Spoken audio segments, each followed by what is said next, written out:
sais que chacun travaille comme il veut, mais moi je suis incapable de présenter 50 acteurs pour le même rôle. Je préfère en présenter que 7 ou 8 et que le tir soit juste et que le metteur en scène soit content et que sur les 7-8 il en reste 3 plus qu'un et qu'on fasse un bon travail plutôt que de faire passer tout Paris derrière devant une caméra. Moi je suis un peu contre ça. Donc pour moi c'est vraiment le lien entre la production, les metteurs en scène et l'acteur. Moi j'y vais tous les soirs, j'y vais. Après je vais au théâtre à 8h, à 7h30. Moi j'y vais au moins 5 soirs sur 7. Moi j'aime bien aller chercher les gens au théâtre. C'est pour ça que je travaille avec Laurent Henneman. On s'entend à merveille parce qu'il voit tout de suite les acteurs que je lui présente. Oui, Blier connaît très bien les acteurs, mais il ne va pas beaucoup au théâtre, mais il suit quand même l'actualité. Alors que Laurent Henneman sort beaucoup, il sort beaucoup et il aime les gens qui sortent du conservatoire, les gens qui travaillent au Français. Donc c'est agréable ça aussi, mais ça n'empêche pas de faire travailler les autres aussi. Il y a quelque chose comme plus de 1000 spectacles par an à Paris. Il faudrait que j'y aille 3 soirs et demi par jour pour voir les spectacles, c'est pas possible. Donc on passe forcément à côté de ça d'un truc, puis tout d'un coup on trouve l'élément rare dans un truc auquel on ne s'attendait pas. Et c'est vraiment bien. Je fais beaucoup de festivals de long, enfin beaucoup non, quelques-uns. J'essaie de voir un maximum de films en 2 ou 3 jours. Et puis je vais au cinéma tous les week-ends. Quand je peux faire des projections de presse, je les fais à 13h. Mais c'est vrai que c'est un boulot, c'est dément. Hein. Si on voulait faire que ça, on y serait tout le temps. Et puis alors après, pour les Césars, comme on s'occupe des espoirs, on a tous les DVD qui vont sortir entre novembre et janvier. Donc on doit se voir. Donc on est obligé de voir plein de trucs. Et puis je regarde les DVD, les acteurs envoient des bandes démos, il y en a qui sont vraiment bien faites. Puis bon, il y a le truc par internet, mais c'est vrai, l'autre jour j'ai vendu un acteur que je ne connaissais pas, un acteur chinois, bon, il était chinois, il habite à Londres, donc on avait des raisons de ne pas le connaître, et j'ai réussi à le vendre au metteur en scène.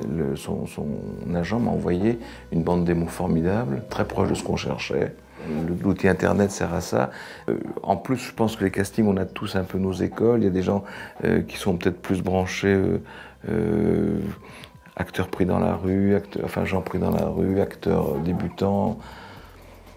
C'est pourquoi pas aussi, mais moi j'aime bien. Je suis allé l'autre jour au cours Mathieu. Bon, il y avait 25 élèves, ils ne seront pas tous acteurs demain, c'est sûr, mais il y avait un garçon et 3 filles qui étaient vraiment vachement bien. Donc j'ai pris le catalogue, j'ai appelé déjà une fille, je vais appeler le garçon pour le voir, et puis voir si on peut prolonger. Moi j'aime bien recevoir les vraies photos, on les reçoit par mail, hein, mais j'aime bien recevoir les vraies photos parce que d'abord la qualité est meilleure. J'aime bien recevoir un CV, une belle photo, couleur ou noir et blanc, je m'en fous, chez moi. Et parce que j'ai continué de travailler avec, j'ai un bureau qui est pas très grand mais qui est plein de photos. J'ai des classeurs pour tous les agents, chaque agent a son classeur. Et puis il y a tout un mur où c'est les gens qui n'ont pas d'agent. C'est-à-dire qu'il y en a autant, sinon plus, qui n'ont pas d'agent. Alors évidemment, je cherche pas tous les 5 minutes dans les gens qui n'ont pas d'agent, mais de temps en temps, si, parce qu'on cherche un profil particulier. L'autre jour, on cherchait un acteur qui soit le frère de Mathieu Kassovitz. On a cherché tous azimuts dans tous les classeurs pour voir si on ne trouvait pas une photo, puis on a fini par le trouver. Je travaille à l'ancienne. Internet, tu t'en sers très peu. Si, beaucoup. Si, beaucoup, oui. Non, parce que pour mettre à jour les CV, tu vois, tout ça, et puis même les photos changent. Mais le fait de savoir que je sais que dans le classeur, il y a des gens que j'ai pas vus depuis longtemps, mais qui sont toujours dans le métier, ça me sert quand même. Moi, j'aime bien recevoir les DVD chez moi. Alors évidemment, c'est pareil, mais c'est quand même moins gros que les cassettes autrefois. Parce que les trucs qui sont envoyés par mail, bon, on reçoit, je sais pas moi, 250 mails par semaine, 300 mails, je sais pas. On peut pas tous les sauvegarder. J'accroche le DVD dans la pochette j'enlève la couverture, je la mets avec la photo, et puis voilà, ça prend pas beaucoup de place. Donc, je lis un scénario, souvent envoyé ou par la production ou par le metteur en scène. Bon, je travaille souvent avec les mêmes metteurs en scène qui sont plutôt assez fidèles en général. Avec Blier par exemple, ou avec Laurent Henneman, avec qui je travaille depuis des années tous les deux, un 25 ans et l'autre 12-13 ans.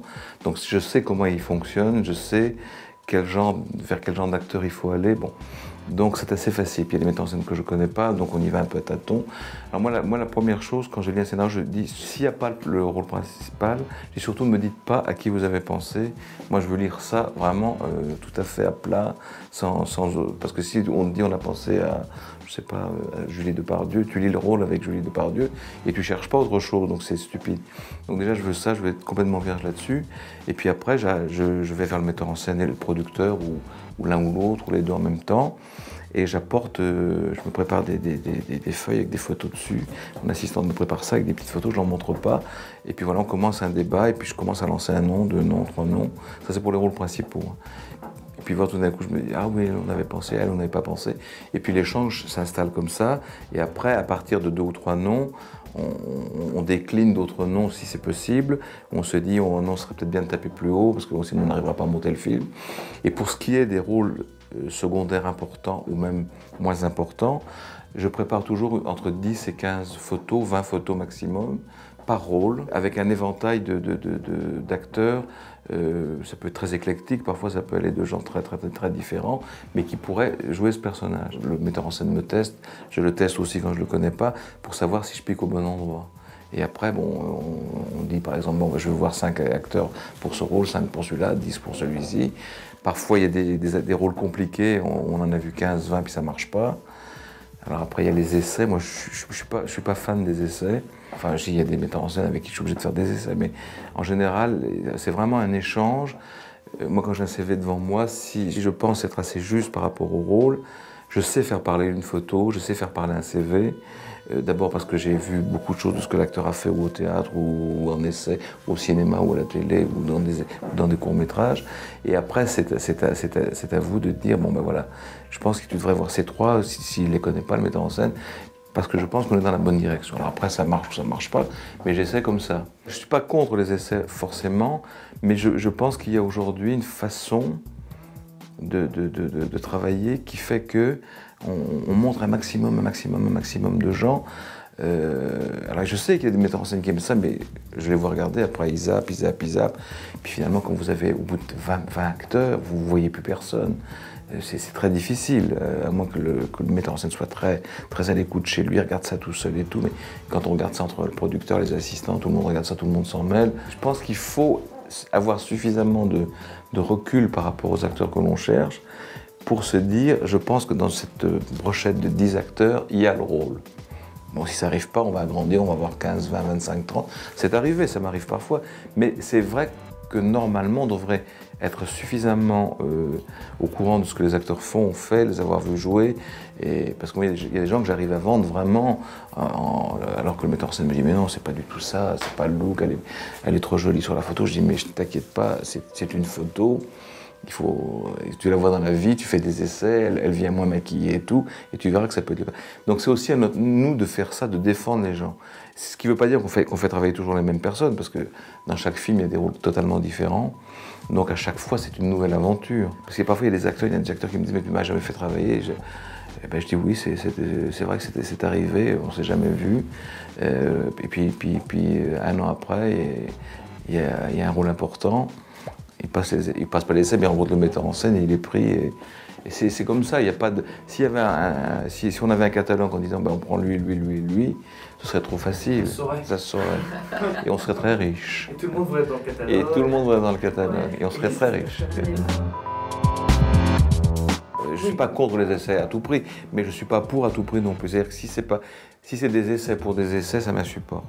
Si c'est des essais parce que c'est vraiment difficile de trouver le personnage, ou c'est un rôle particulier, bon, donc là on fait des essais. Par contre, par rapport au metteur en scène, ce que j'essaie de faire à chaque fois, c'est de faire des essais avec le metteur en scène. Qu'il soit là, moi je veux bien donner la réplique, je veux bien filmer, je veux bien tout ce qu'on veut, mais que ce soit le metteur en scène qui dirige.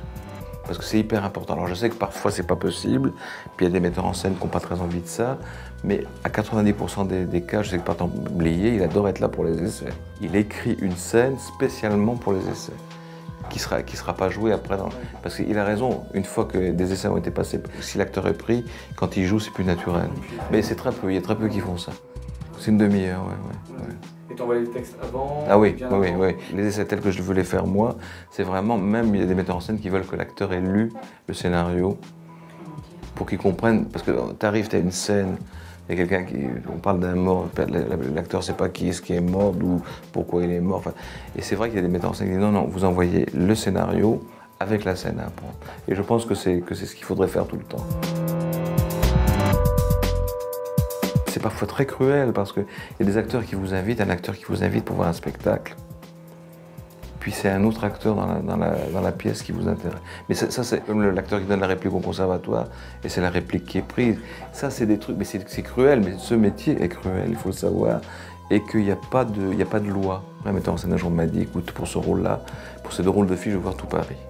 J'ai dû les verra sans moi. Parce qu'après, quand on voit 90 ou 100 personnes pour un rôle, il faut les appeler, les gens, pour leur dire... Enfin, moi, je les appelle pour dire pourquoi j'ai pas été pris, j'étais mauvaise, pourquoi j'ai... Alors après, t'es trop grande, t'es trop petite, enfin, on est obligé forcément parfois de mentir, parce que c'est très désagréable de poser des essais, de pas être reçu.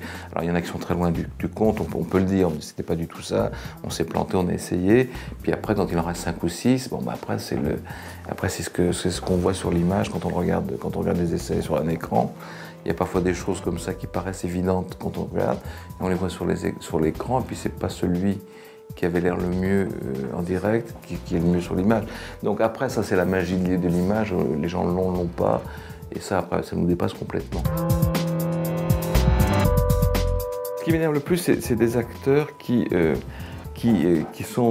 harcèlent trop au téléphone. Par contre, il y a des acteurs que j'aime beaucoup, que je connais depuis des années, que j'arrive pas à faire bosser. Je leur dis, laissez-moi simplement un texto ou un mail, une fois de temps en temps, pour me rappeler à vous, parce qu'on peut pas penser à tout le monde. Vous savez, sur un film, là je suis en train de faire un film, il y a 30 rôles, il y a 20 000 comédiens. Même 30 rôles, même si on fait passer des essais, enfin si on voit 10 personnes par rôle, ça fait 300. Il en reste 19 700 qui ne seront pas convoqués. Non, mais c'est pour ça. Et en plus, les filles, malheureusement, sont encore moins gâtées. Parce que là, sur les 30 rôles, il y a 3 filles, 27 hommes. Et il y a plus d'actrices que d'acteurs sur le marché. Donc c'est très très compliqué. Et c'est pour ça, le conseil, c'est de ne pas trop harceler les gens, de le faire intelligemment. Quand on se sent bien dans un spectacle ou qu'on a une bande démo qui peut être intéressante, de la montrer, parce qu'il faut se montrer, c'est comme ça que ça marche. Ça donne pas un résultat immédiat. Si c'était « je viens de voir, tu me donnes un rôle », ça serait génial pour tout le monde, mais c'est pas comme ça que ça marche. Et c'est aussi ce qui fait que le métier est intéressant, parce qu'on ne sait pas à quel moment ça va jaillir, ça va marcher. Non, moi, ce qui m'amuse le plus dans mon métier, en tout cas par rapport aux acteurs, c'est que c'est jamais gagné. C'est-à-dire, tu peux être ébloui par quelqu'un puis être déçu à la suite. Tu peux avoir trouvé quelqu'un de pas forcément extraordinaire, puis un jour ça explose et c'est jamais définitif. Et ça, c'est formidable. Et c'est ce qui donne la curiosité à chaque fois d'y aller. Et Margot Capelli, je me souviens, je travaillais avec elle longtemps. Un jour, il y a un acteur qui était à un certain âge, elle ne l'aimait pas. Elle ne l'aimait pas depuis des années. Et elle le voit dans un film de Téchiné. Elle sort, elle me dit, bah alors là, il m'a eu. Je ne savais pas qu'il savait faire ça. Le mois d'après, elle l'appelait pour un rôle. Et tout le monde va dans le catalogue. Et on serait très riche. Chiche, on essaie.